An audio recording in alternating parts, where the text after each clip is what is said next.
Со спортски чекори, сигурни, продолжуваме понатаму со спортските фамилии. Ла фамилија број 2. Нема да ви кажам се уште за кој станува збор, само ќе ви кажам дека со мој жаргон кажано станува збор за еден скитник.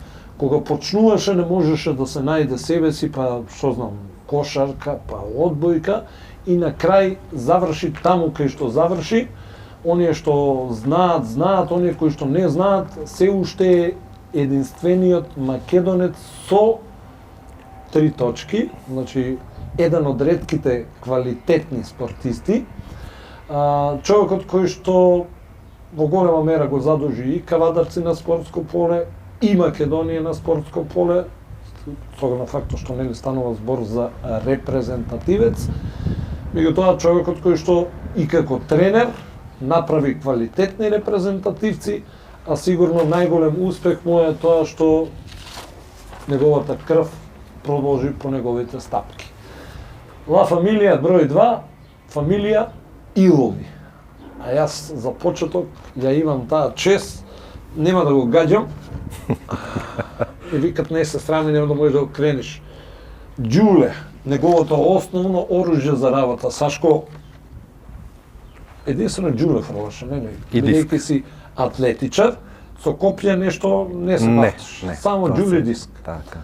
Кажав дека си скитник. Пред малку дознав, бидејќи ти ми кажа, дека со овие спортовите, некако, кога беше мал, не можеш да се најдеш себе си што и како. Па си тренирали кошарка, си тренирали и одбојка. Малку и ракомет. И ракомет. Вако, да. Море, ај се поред. Ајде. Со кој спорт прво почна да се бавиш? Така. Јас сум Сашко Илов, значи по професија наставник по физичко и здравствено образование. Во Страшо Пинџур. Во Страшо Пинџур, така, основна школата, така, основно училиште Страшо Пинџур. Роден 1971. Сега зошто Мики кажа дека јас сум скитник во спортот, бидејќи моите почетоци во спортот датираат 82. Значи тоа е негде пето одделение. 11-12, така беше. Учев основно училиште во Гоце Делчев, така, пето и шесто. Почнав да се занимавам со кошарка. Тоа е Имаше сликце? Слика, да. Тоа е од спортската тренер сала. ти е Петар Камчевски. Петар Камчевски, да. Тоа е во ДТВ Партизан. Има ли други тук познати фаци? Има како Ацто Клинчаров тука. Сега малку е бледа. Сепак одамна беше. Многу одамна, тоа е веќе може 40 години. Се препознават сигурно таа генерација. Така. Види еден интересен куриозитет на Сакеичи. Првиот мој гостин, значи фамилија Златеви, исто така учеле во Гоце Делчев. Да. Ти учиш во Гоце Делчев, си учел во Гоце Делчев. Да, учев во Гоце Најако Делчев. може тоа, да не бега тие дистотниот подсетник, да не се караме. Така, одма. Другото да го ставаме до згора. Може да го ставиш. Да не расипне некој беле. Така.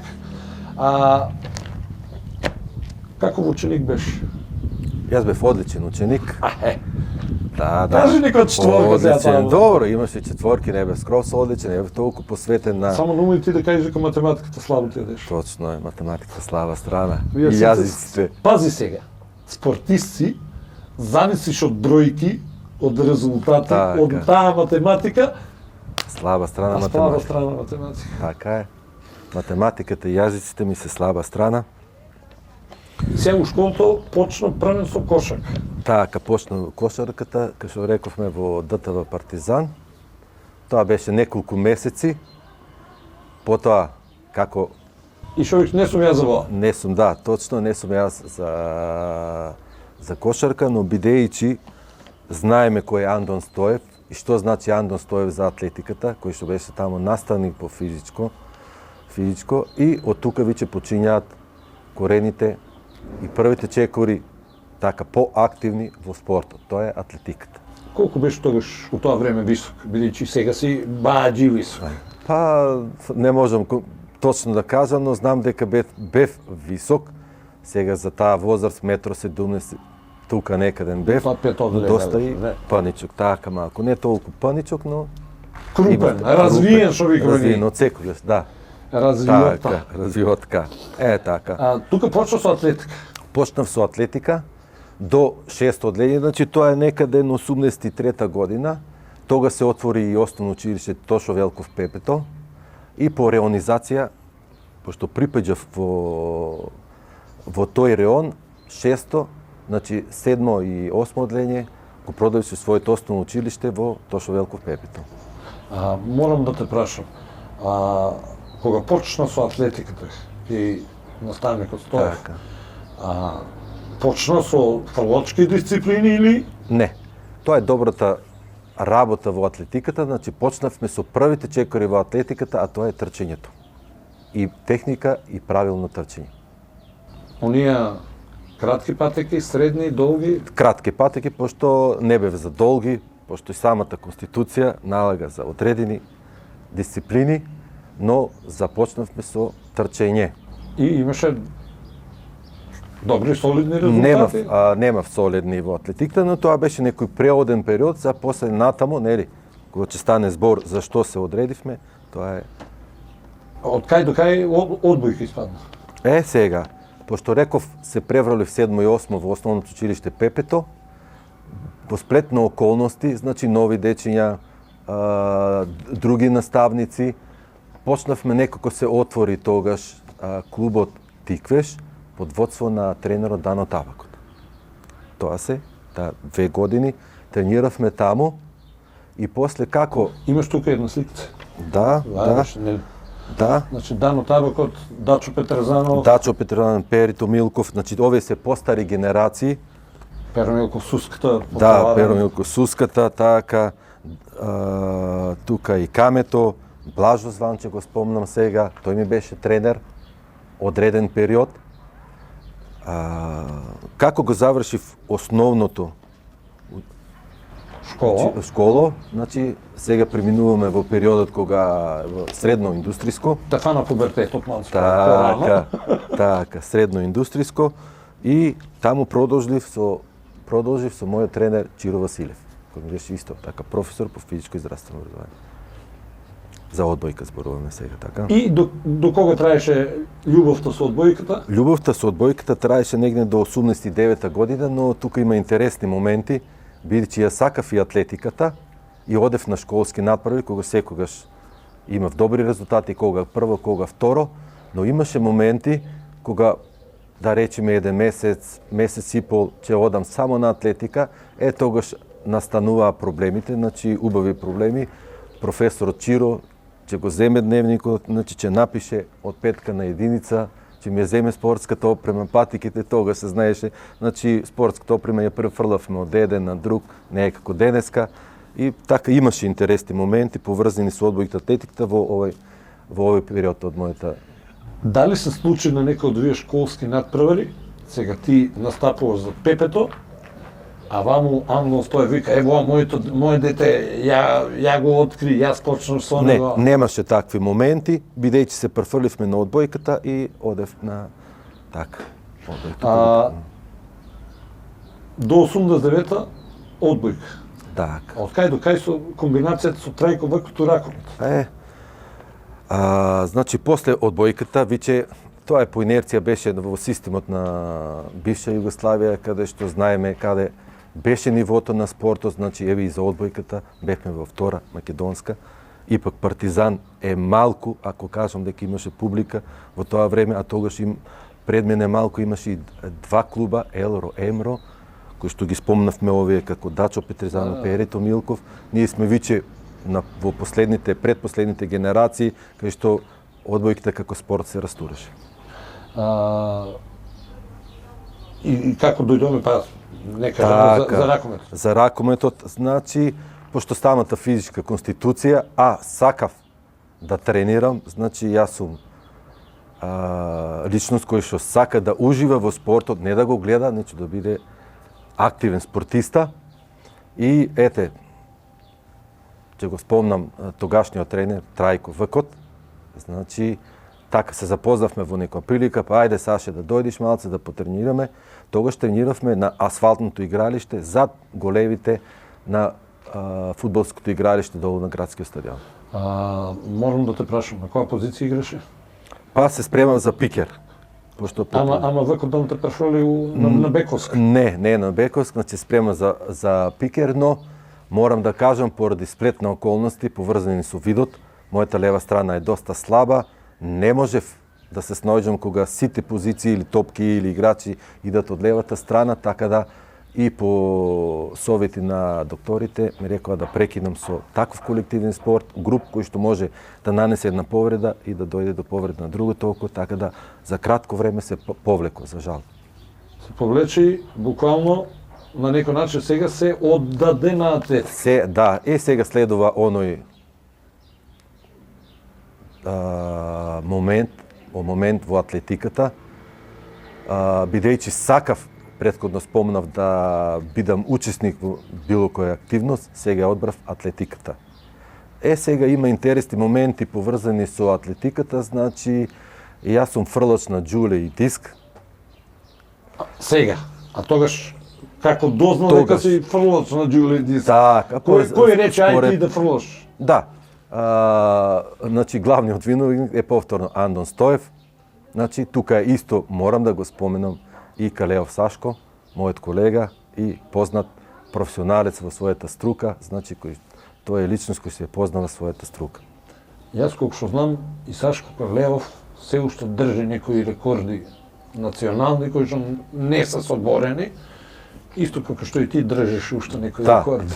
Морам да те исправам, значи тие рекорди се соборени, а точно е, он своевремено беше рекордер во скок во височина и тоа е добра висина, мислам дека негде беше околу 2 метра, дали 1,98 м тука, после тоа како генерации, значи рекордите се бришат и настапуваат оние што во моментот се бришат се бришат, да, тие стојат во некаде, но како рекорди се бришат.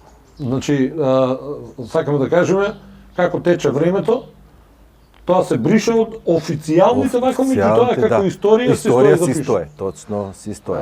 Така, да му разјасниме на луѓето, бидејќи знам дека токму Калеов знаеше да направи квалитетни скокачи во висина, особено во височина, бидејќи точно тоа му беше и негова дисциплина. Точно тоа покасно, ако може малку да поразговараме, сега одиме периодично, значи како настанав, како се најдив во фрлачките води, значи рековме по конституцијата, голема мускулна маса, значи некаде ја засакав фрлачката дисциплина, поготово џулето, значи спрема моите физички предиспозиции ми одговараше повеќе џулето, отколку дискот. Ќе поразговараме и зошто, можеме сега во моментот зошто, бидејќи ако се фрлачки дисциплини, сродни по фрлачки дисциплини, но секоја одредена фрлачка дисциплина си има свој побарување, да кажам условно. За џулето не треба толкова висина, не треба толков распон на раци, додека во фрлачка дисциплина на диск потребно е, значи, одредена голема висина и што поголем распон на раците. Фактички ги користиме своите екстремитети како лостови. А зошто пак не се одлучи за копие, да речи?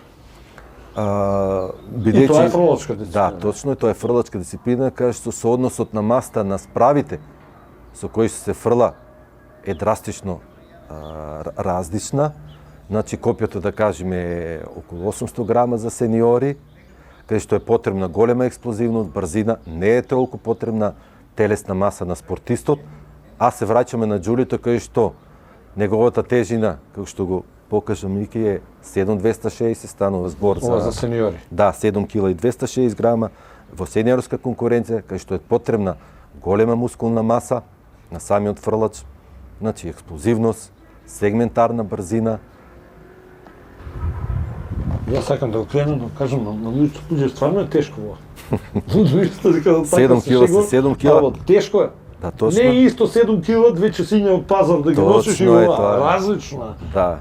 Па бога ми 7 кила комп или 7 кила железо не се исто. Не исто, бидејќи тука се работи за специфична маса, нели, на помал простор.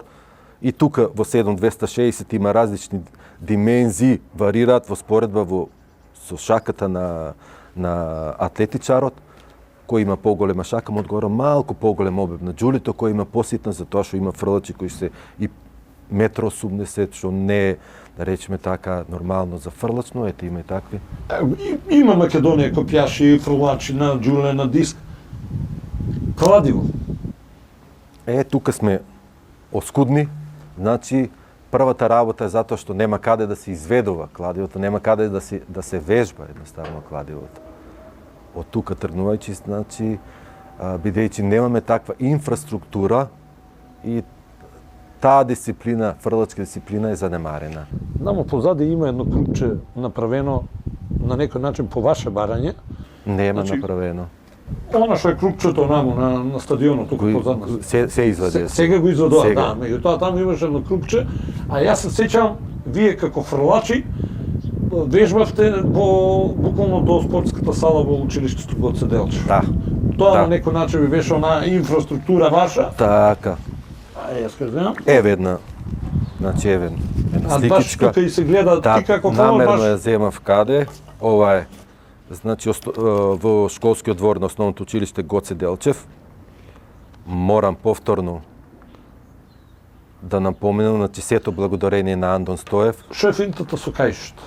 Кајшот? Со ременот, со појасот. Бидејќи станува збор за сега 7 кила, како 7 кила, Мики што спомна, компир и едно друго, но кога се работи за фрлање на 7 кила, при таква сегментарна брзина и зголемена телесна маса, каде што нема прволиниско движење, значи многу лесно може да дојде до повреда на одреден сегмент. Тоа се Фактички појасот ве чува од повреда. Да, точно, Тоа се појасот гледа и на големите натпреварувања, уште да, врзуваат. точно е, врзуваат, значи тоа е те. А и има некоја одредена димензија на овој појас, бидејќи сега гледам во последно време се пошироки се појасите. Тие се за стомак. не, различни се, значи појасите во фрлачка дисциплина предниот дел мора да е танок, за да имаш и флексибилност, подвижност. Оние дигачи на тегови тие се малку поразлични. Овие во фитнес теретани, значи тоа е и малку поразлично и така натаму.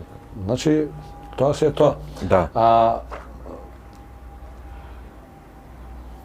кој беше во овие училишни денови? Кој ти беше најдобар резултат? Ова не е виќе, ова е во, значи, ова се моменти во... Па подготовки некој, ајде. Да, Тренинг. тука е негде 98 99 после завршувањето на факултетот.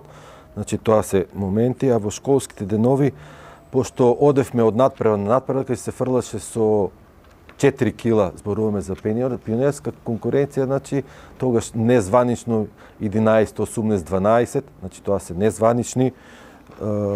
Потоа, како одеме во средно, значи, станува збор за тежина на џуле од 5 килограми.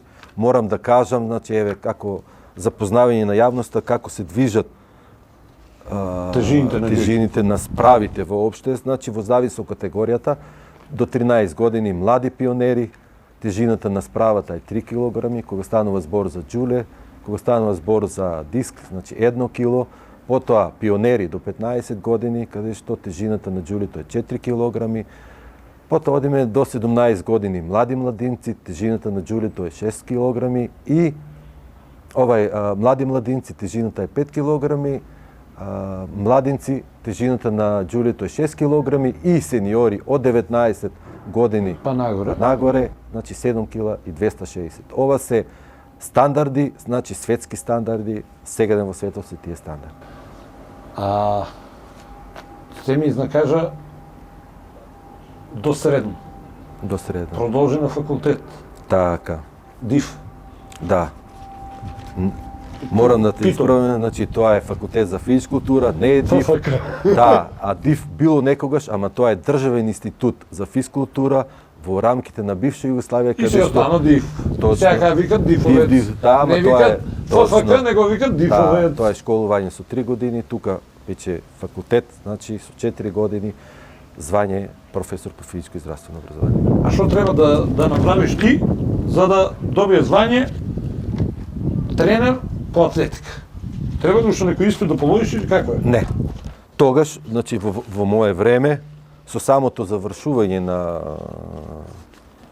на факултетот, значи можеш да се вклучиш во браншите на тренерството, но иако има и тренери кои што немаат завршено, значи не се професори по физичко, но по некои сплетни околности се нашле во атлетиката, во одредени дисциплини, па по инерција. Но сега во скорошно време Тоа стилот, например, на времето, што знам, трчале 800 метри и биле многу добри и сега мислат дека ајде ти ќе бидеш тренер да правиш. Ете така, во тоа време, така, народно кажано, но сега во своевременно, значи се полага, имате лиценца за атлетски тренер, тоа оде не преку факултетот, значи преку Атлетската федерација на Република Српска. Атлетската федерација се добиват лиценца. Да, но јас тоа го немам, значи бидејќи се откажав малку порано, така да, тоа е тоа. Малку порано.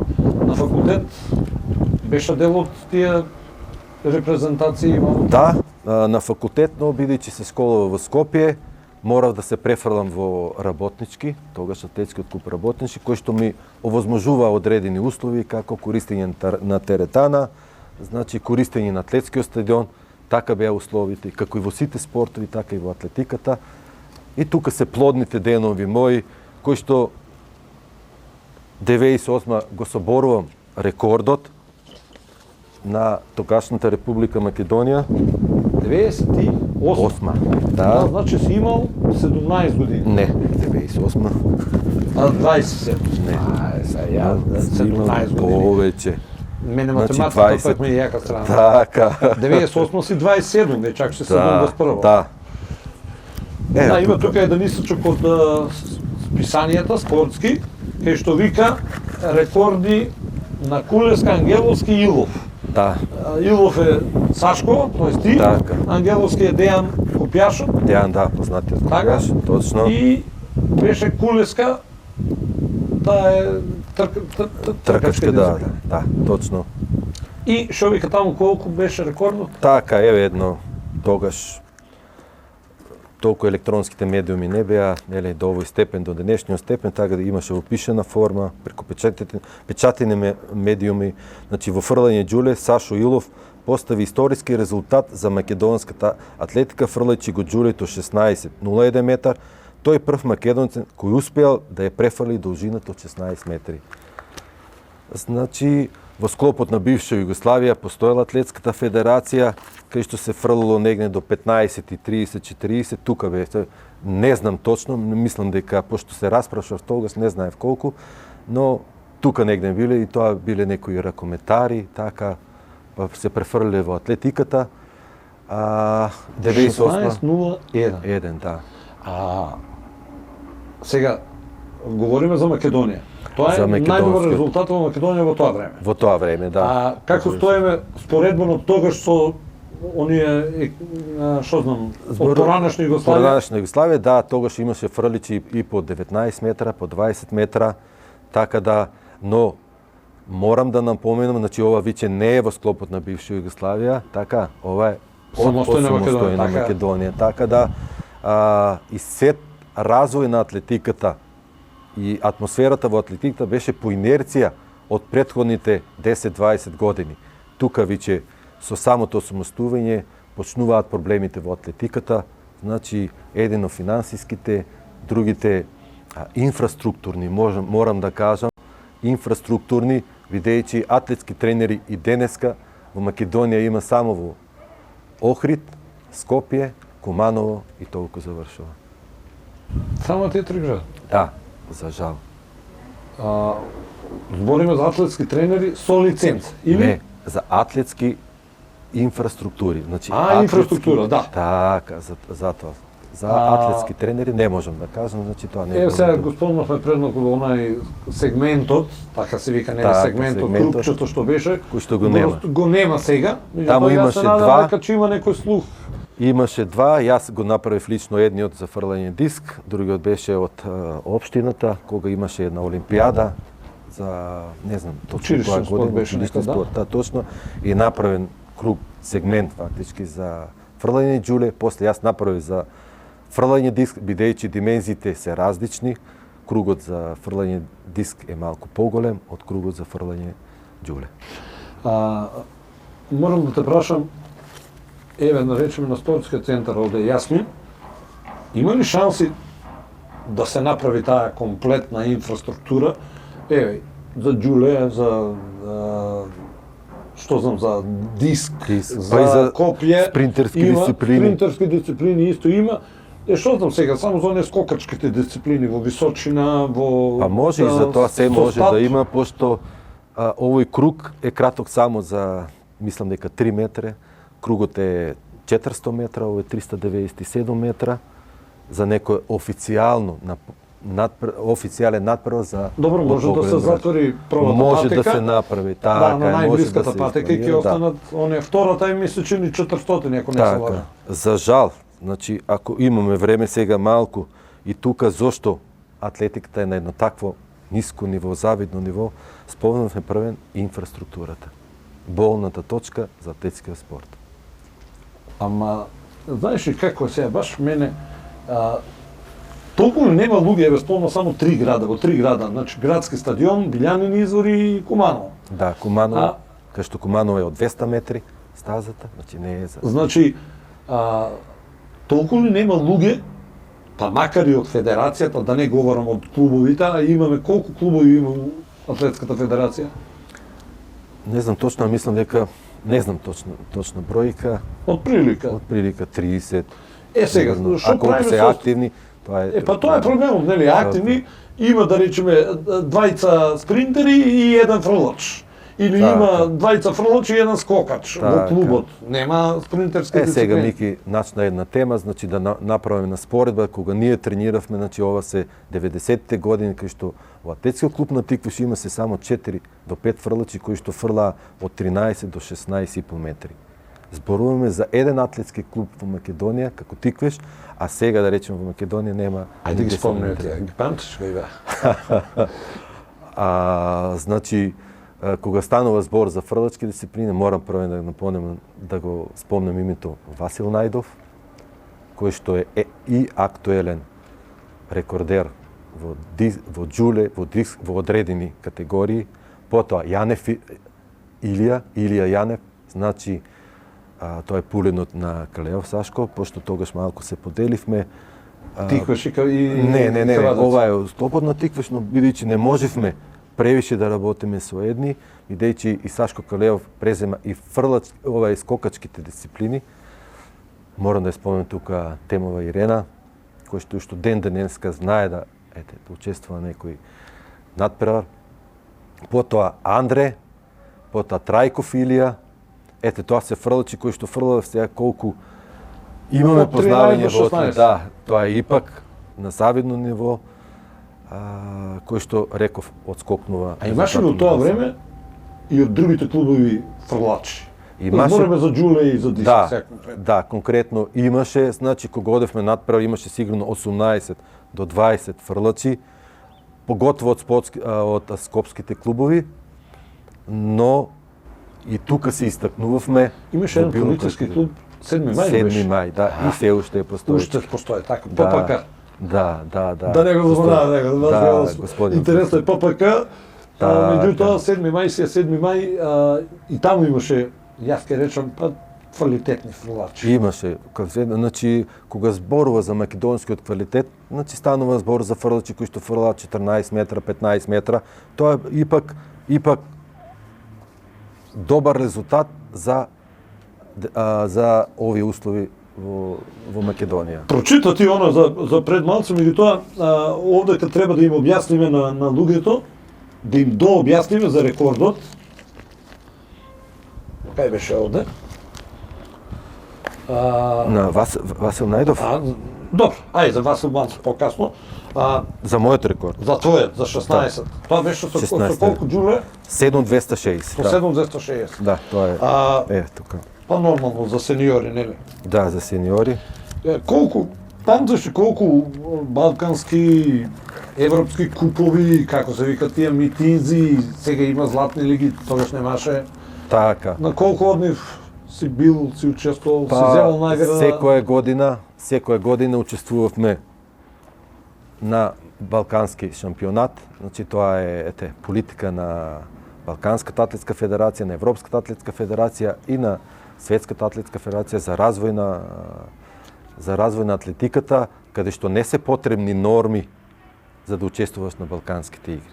Учествуваме како репрезентација, кој што некако е задолжително учество, Комплетно во сите дисциплини или? Во сите не е Зависи кај имаш. Да, во зависност каде имаш, но морам да кажам, значи моите резултати не се така на завидно ниво, значи надвор од границите на Македонија, значи каде што да кажеме на една Балканијада, тоа се учесници земји како Грција, значи како Србија, како Хрватска, како Бугарија, каде што фрлачки дисциплини беа тогаш на повисоко ниво, сега се и тие малку на долно ниво, каде што фрлаа по 18 метри, 17,5, 19, че го спомнам еден Драган Перич, познат џолаш во европската атлетика, значи србин по потекло кој што фрлаше 22 метра, ротационна техника. Исто морам, кога станува збор за ротационна техника, и јас фрлав со ротационна техника и учев фактички од него. Учеше гледајќи ги настапите. Гледајќи ги настапите, тоа се моменти кај што не може, меѓутоа преку видеокасети тогаш, па и вака кога ќе седниме на одредена Балканијада, значи знаеше да пристапе, да се запознаеме, па да го прашам нешто. Се баш тоа сакав да те прашам. Имаше ли во твое време кога беше млад, надежен, талентиран спортист, некој да речеме од старата гарда фрлачи на џуле, кој што да те подуче, да ти каже не вака, не нака? За жал немаше, значи сам учев со искуството на Андон Стојнев, ќе го спомнам, значи со помош на Калеов Сашо, така, а во најголем дел од периодот, значи вежбав сам. Еве вака, гледајќи прек тогаш немаше толку на YouTube сега, ајде да спомниме малце овие современи средства, значи преку видеокасети, така, инсерти, спортски програми и на тој начин. Те прашав за балканските првенства намерно, бидејќи ево вие ваквијата како се викат веќе. Ете ке си. Балканско јуниорско првенство Питешти Романија, Николај Добрин 2017.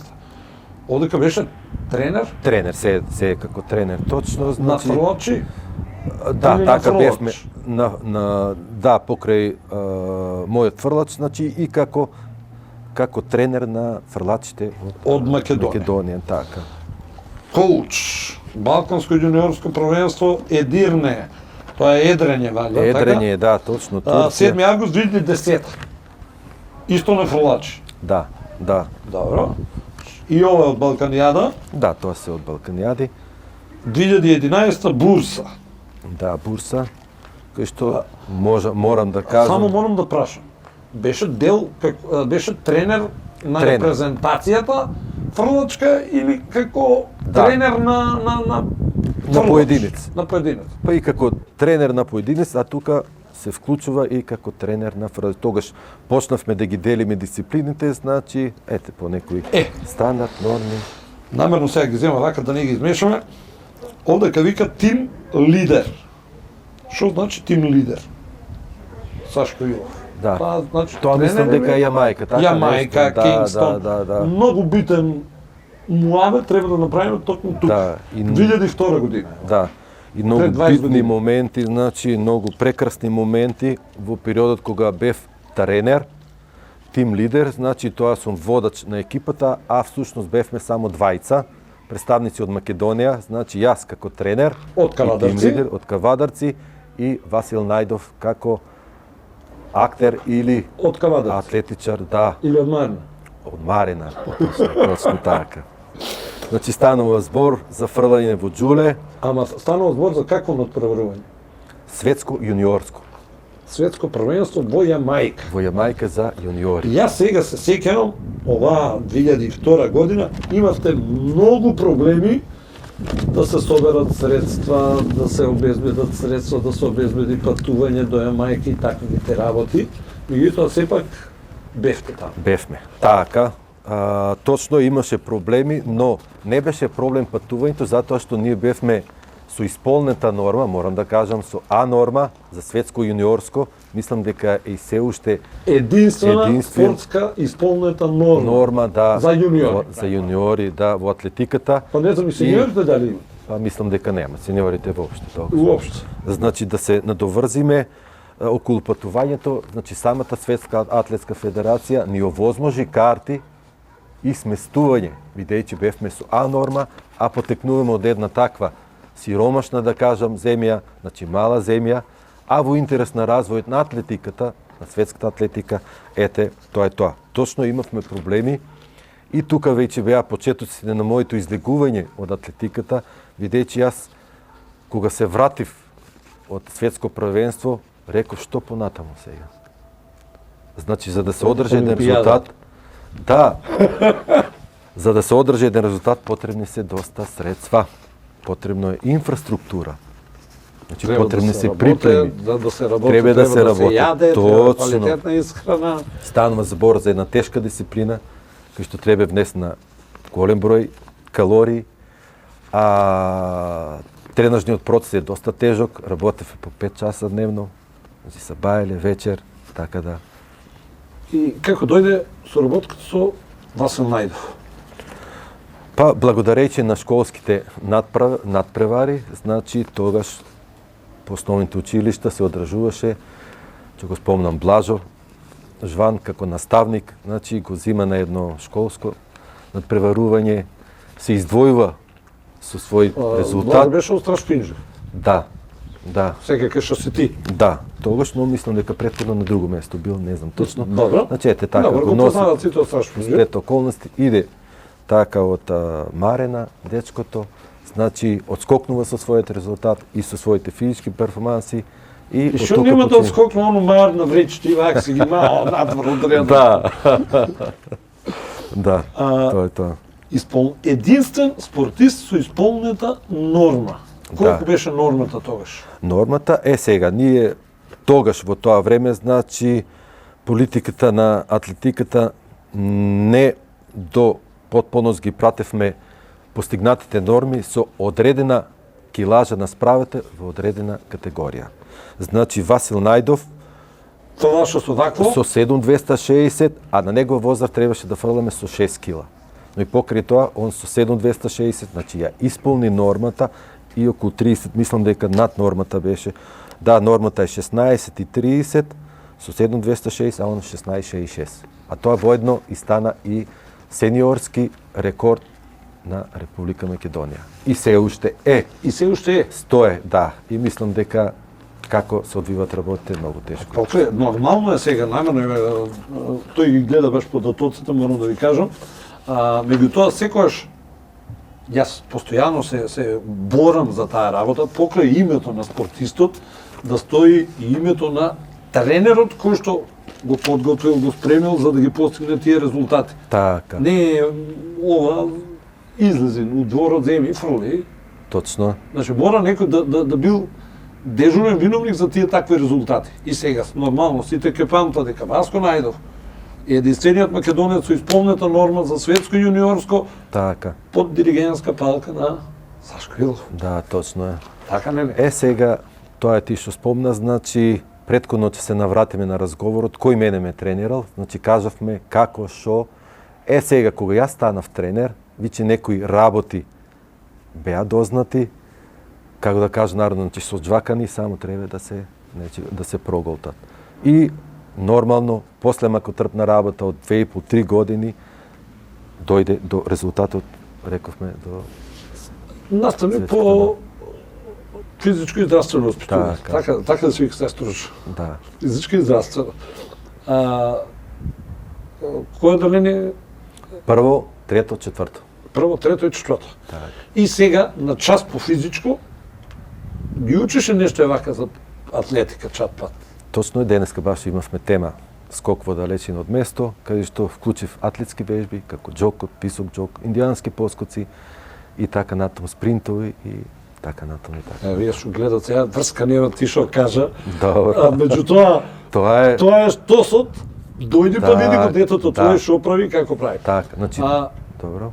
Ме интересираше вака кога настапуваше без разлика помлад, повозрасен, кога настапувавте на стадионите во Охрид, во Скопје, идеше ли публика, идеа ли кавдарчани, идеше ли некој од фамилијата да бодри ваму таму? За жал, значи за жал. Освен тие што од клубот отидоте Од клубот е така. И ако да речеме во Скопје, нормално родителите имаше тогаш, може да се 100-150 гледачи, но тоа пак беа блиски родители, пријатели, нели, дечко, девојка и така натаму и така натаму. Но морам да кажам тогаш колку толку се следеше атлетиката, имаше и новинари, пошто еве го нели доказот, имаше интервјуа, се објавуваше на сите вестници. Сега, за жал, малце преку електронските медиуми и тука завршува цела. Сашо, можам да прашам, требаше може би ова на почеток, меѓутоа е сега. Во твоето семејство, назад кога ќе се вратиш, повозрастни од тебе, има ли уште некој спортист? Мислам дека нема.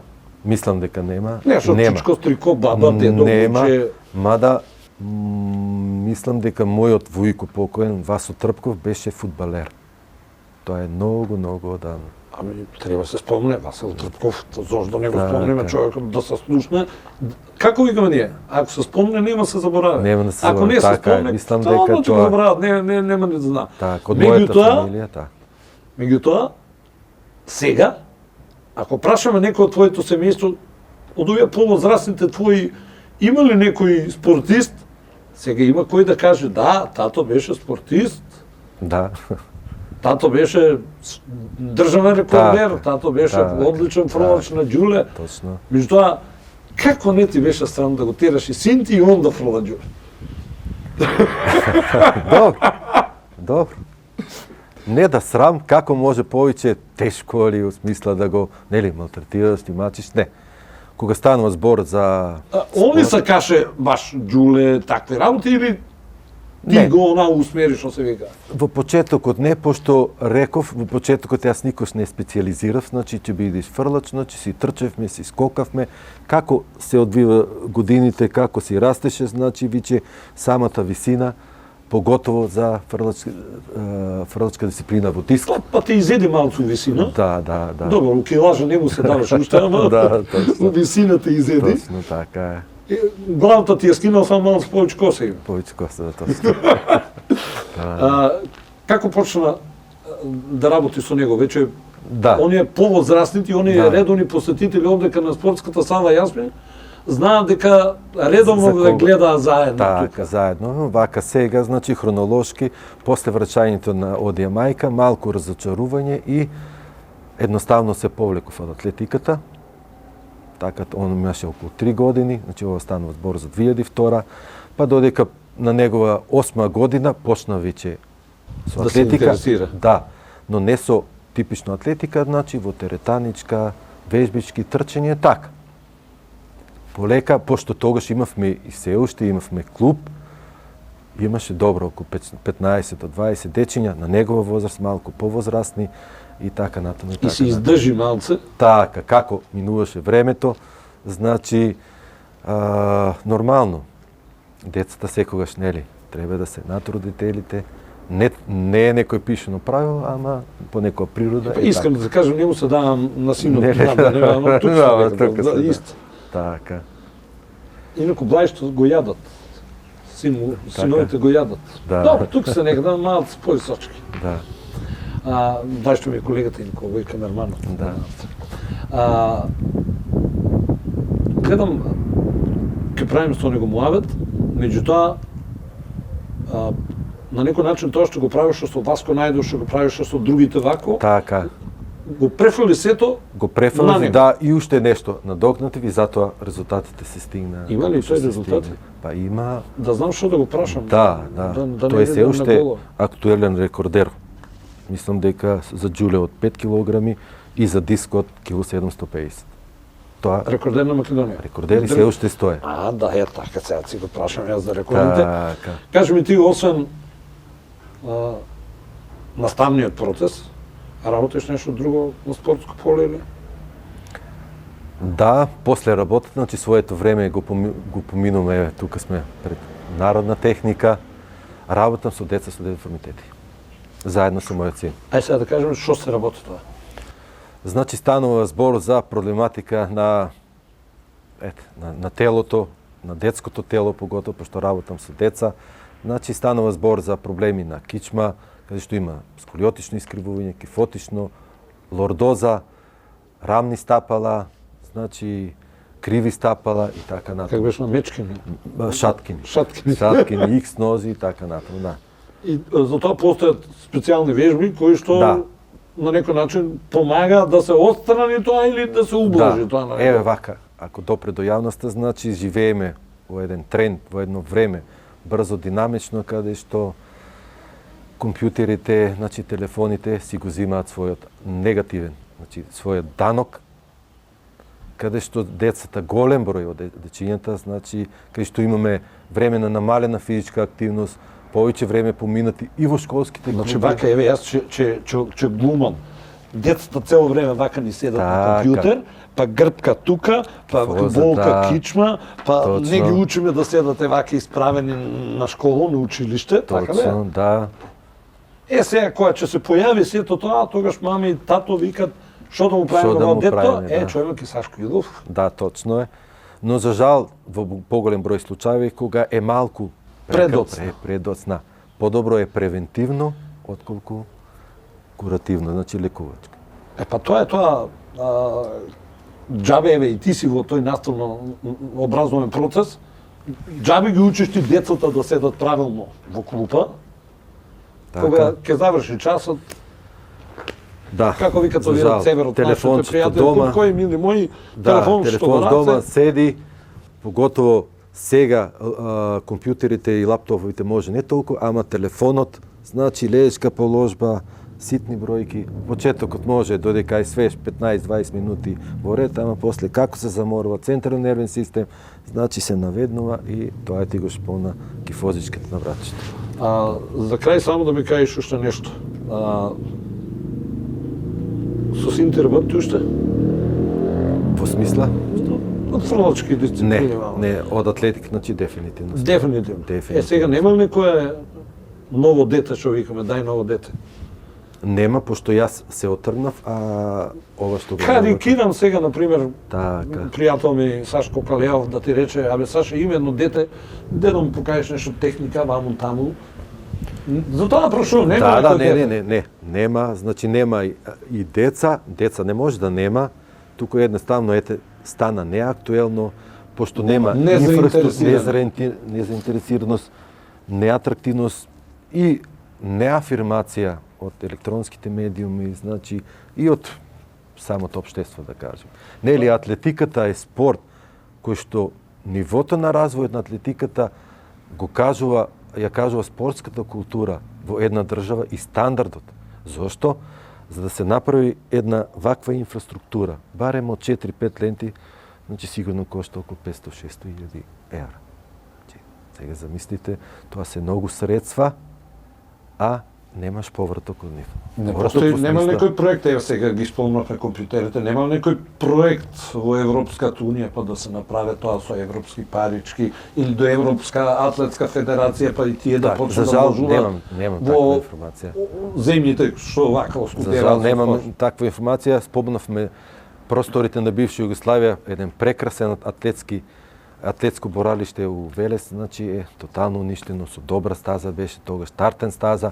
Сега има имитација, еве, гледаме тука на оваа гумата, значи може и на тој начин, барем 2-3, тогаш не само за атлетиката, и за припремниот период на одредени спортски клубови е благодет. А да не станува збор за затворени атлетски спортски сали. И за крај ќе те прашам, воа железно чудо се става на врат. Така. Меѓутоа, што е тоа што го мачкат атлетичарите пред фрлање на вратот? Тоа е талк. Сапунче, талк, тоа сака да кажам. Така. Тоа е едно средство, значи присутно и кај гимнастичарите, и кај дигачите на тегови кои што гледале, нели, пред да ја фане шипката, тоа едноставно не дозволува да се лизга, пошто станува збор за железна конструкција која што е мазна, нели, и одредено избегнување од одредена положба може да влијае негативно на резултатот. И како е поарно да се фрла директно или параболично? Директно не е прав истрез, значи параболично движење. Мора одреден агол на исфрлање, одредена висина, затоа рековме, значи И пати треба математика, а ти Да, математика точно. никој не ти оде. Па треба да израчунаш парабола под која агол Точно да е исфрлиш. статистика, да, има агол, точно е агол на исфрлање, висина на исфрлање, Нели, брзина на исфрлање, метри во секунди станува збор. Тебе ти е доста муабет. Де вака... Блаже, може ли да го фаниш ти? Не мора да се залетуиш. Де фрли го? До кај ќе го фрлиш? Да не трчам по него само. Мора да се... Опа! Стој! Едно, две, три, четири, пет, шест, седем. Машала, 8 метра. Машала, да. Ја ако го манам 2 метра, нема да го манам. Да го тркалаш, не знам дали ќе го тркалаш.